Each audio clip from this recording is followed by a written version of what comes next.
Assalamualaikum warahmatullahi wabarakatuh. Selamat pagi anak-anak kelas 4, bertemu lagi dengan Ustazah Nia. Hari ini kita akan belajar mata pelajaran matematika tentang pembulatan pecahan. Nanti kita akan belajar 3, yaitu pembulatan pecahan biasa dan campuran. Yang kedua, pembulatan pecahan desimal. Dan yang ketiga yaitu pembulatan persen. Yang pertama yaitu kita akan belajar tentang pembulatan pecahan biasa dan campuran. Pembulatan pecahan biasa dan campuran artinya mengubah pecahan biasa dan campuran ke bilangan bulat atau satuan terdekat. Gunakan garis bilangan pecahan untuk mempermudah melakukan pembulatan pecahan. Ini ada contoh, yaitu bulatkan pecahan 5/6 ke satuan terdekat. Caranya yaitu kita membuat garis bilangan. Ini pernah ya di kelas 3 dulu. Kan ini 5/6, kita buat garis bilangan dari 1/6, 2/6, 3/6, 4/6, 5/6.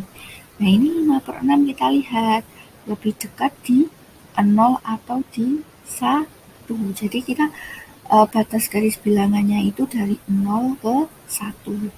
Nah ini 5/6 lebih dekat ke 1 ya daripada ke 0. Jadi dibulatkannya ke 1. Selanjutnya yaitu bulatkan pecahan 2 1/4 ke satuan terdekat. Untuk pecahan campuran, ini kan pecahan campuran. Perhatikan bilangan pecahannya saja. Nah, berarti yang diperhatikan mana? 1/4-nya saja. Itu juga dibuat garis bilangan dari 0 ke 1. Ada 1/4, 2/4, dan 3/4. Dilihat, 1/4 itu dekat di mana? 0 atau 1. Ini dekat ke 0. Jadi, 2 1/4 sama dengan 2 ditambah 1/4.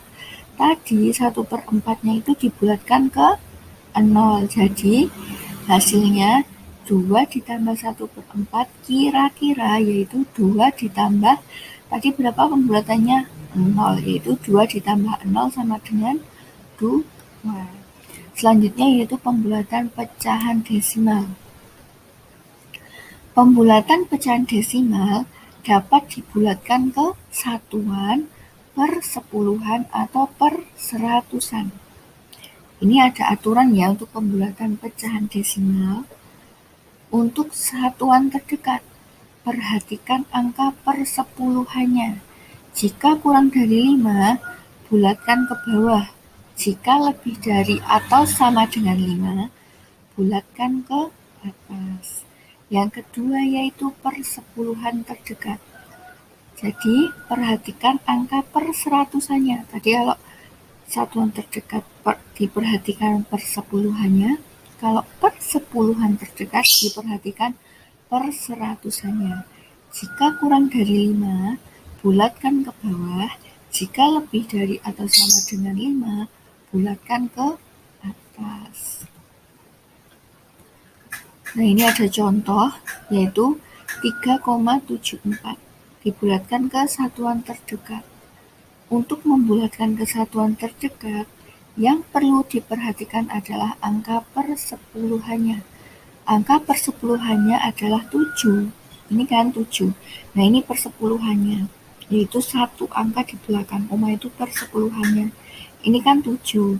Nah ini kan lebih dari 5, maka dibulatkan ke satuan terdekatnya menjadi 4. Jadi kalau seandainya ini kurang dari 5, maka dibulatkan ke 3. Tapi karena ini lebih dari 5 yaitu 7, maka dibulatkan ke 4. Selanjutnya yaitu pembulatan per sepuluhan terdekat. Untuk membulatkan ke persepuluhan terdekat, yang perlu diperhatikan adalah angka perseratusannya. Jadi tadi 3,74, angka perseratusannya adalah 4. Angka perseratusannya adalah 4 kurang dari 5, maka bulatkan ke bawah.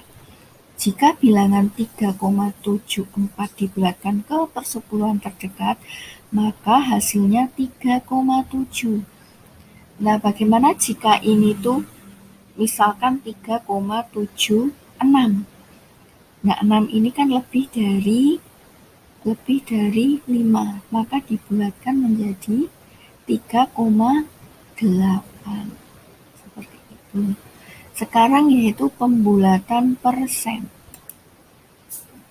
Pembulatan persen dapat dilakukan ke puluhan terdekat. Caranya dengan memperhatikan angka satuannya.